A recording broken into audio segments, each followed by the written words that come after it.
How do you empty your deleted items automatically when you close your Outlook?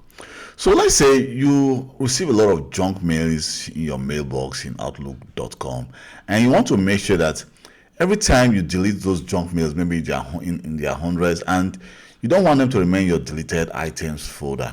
So what you want to do is to make sure that this is actually emptied every time you close your mail. So right now, if I take this to the deleted items, and then here you can see we have one deleted items at the moment. So if I go to settings, and in settings click on message handling, and you can see it says empty my deleted items folder when signing out. So let's just do that and click save. So now I'm going to close this, then I'm going to sign out of Outlook. So when I sign out, I'll try to sign in back again. So let me just go to outlook.office.com. Then I'll try to sign in again. Just sign into my email. I'm going to use a code.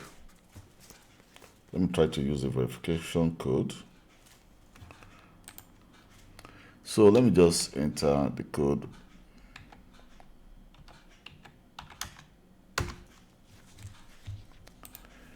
And now when I go to my deleted items, you can see that the deleted items have just disappeared. Here we also have the option to actually recover items deleted from this folder. You can see we have 2 items, so I can actually recover them back. So this is how you make sure that your deleted items folder is always empty every time you log out of Outlook. And please don't forget to like this video and subscribe to my YouTube channel for more IT videos. Bye.